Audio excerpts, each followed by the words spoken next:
Hi everyone, welcome back to Splash Page. I'm Sean, and the third episode of How I Met Your Father, called The Fixer, just came out, and we're gonna jump in and review the episode and call out any Easter eggs that we found, either from earlier episodes or from How I Met Your Mother.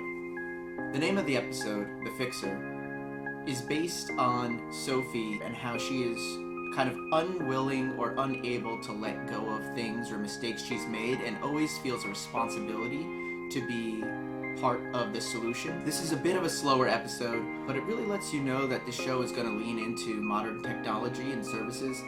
We've already heard a ton about Tinder and online dating. We get a reference to HelloFresh and some other big companies and technologies of the time.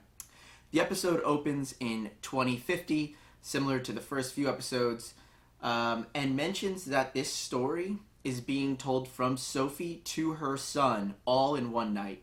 We get similar jokes in How I Met Your Mother from the children saying, why are you telling us kind of all this additional information? But we know, based on the show's constructs, that the length of the time of the story being told in what is 2050 is really kind of irrelevant to how long the story takes to be told. So this could be one season, this could be 20 seasons, and it would always be positioned as being told in one night. Jumping into 2022, Jesse is struggling with joining dating apps due to people being aware of who he is because of his very unfortunate yet popular YouTube video of him failing at his proposal to his girlfriend, and now ex-girlfriend.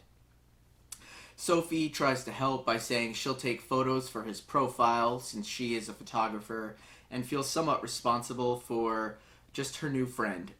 Sophie calls out that she's been on 87 dates, and Sid corrects her by saying it's been 88 due to her date with Ian. And I think it's important here just to call out that the show is reminding us about Ian, even though he's not present in this episode or the second episode. For a second there, when I heard the 87 or 88, I was thinking back to How I Met Your Mother, where Barney would always use the number 83 anytime he was trying to represent a statistic.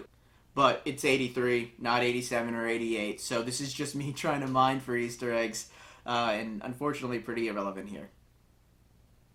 We do find out that Jesse is a music teacher at an elementary school, so the instruments in the back of his apartment make sense now. They are likely not from his ex-girlfriend. And we do know that he is an Uber driver as kind of a side gig to make a little extra money, which explains what he was doing when he met Sophie. Before leaving the apartment, we do get this shot showing that there is now a door in front of the kitchen, which was not there during How I Met Your Mother. It was just at that time an open door frame. Charlie, who is moving out of Valentina and Sophie's apartment, wants to be Ellen's new roommate, but she isn't into it. They do seem like they are on complete opposite sides of this friend group, so teaming them up does seem a bit weird and out of left field. And they explain it by saying that they are both new to New York City, so Ellen really wants someone who has been in New York for a while to show her how things work, to give her new experiences, and she just doesn't feel that living with Charlie would allow her to do that. They run into each other at an open house, and when they do see each other, Ellen introduces Charlie to Ralph, who's going to be her roommate, someone that she met on Craigslist. Charlie then offers the person showing the apartment a full year's rent and paying 5% over the asking price because he's going to pawn a golden spoon that is around his neck, which is a super weird necklace to have, even if you're trying to say silver spoon. But when he does pawn that, he ends up getting robbed. So unfortunately, that apartment doesn't work out for him. And even more unfortunate is that Ellen's potential roommate, Ralph, ends up stealing her identity and buys a list of really random items, a camcorder, a bra, and 3 jars of honey before she can cancel her card. So that is all in all a failed experiment. However, by the end of the episode, Ellen and Charlie decide that they will live together. Now they just have to find a place. Then we see Sid and Valentina talking at Pemberton's, and holy product placement, Batman. HelloFresh is called out by name as what Sid and Hannah do for their long-distance relationship dates that they both cook.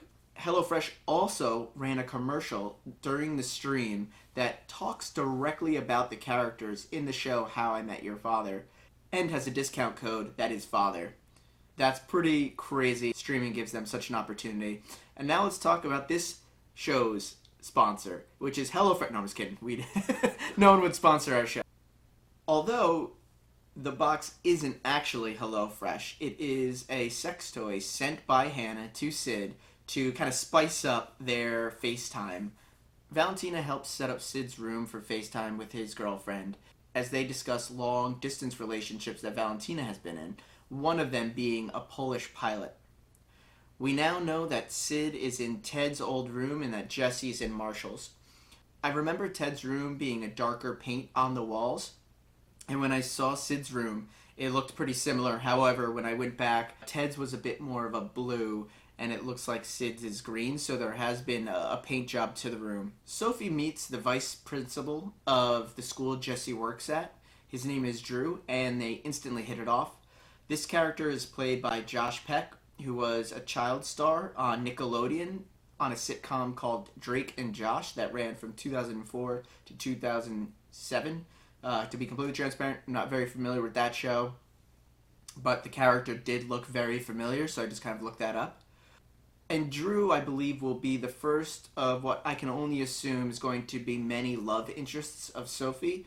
If they plan on keeping the show going, that's how it worked with How I Met Your Mother. It was just a revolving door of women Ted dated. Sophie feels bad after taking a few photographs outside of the school where she met Drew and decides to take Jesse to a bar to meet a woman in person.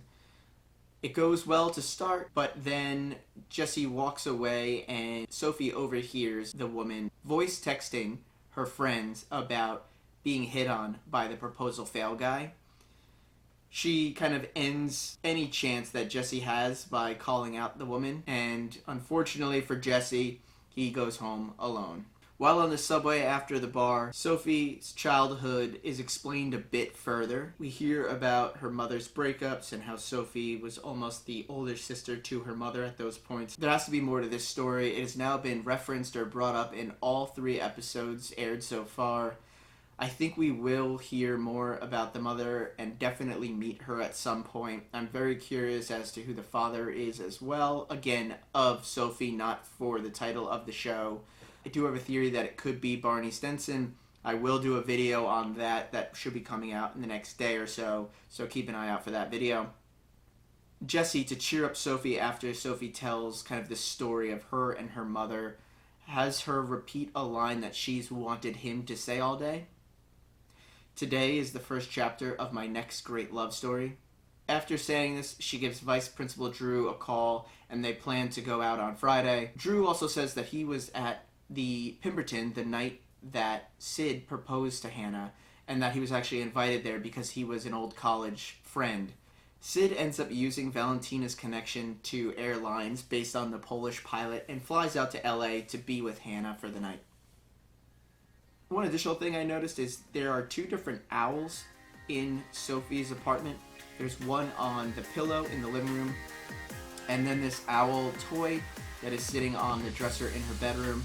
Curious as to what this is about, wondering if we'll actually hear about it, or if this is something that is just a set design and not really much thought has been gone into it. Well, that's all I picked up for episode 3.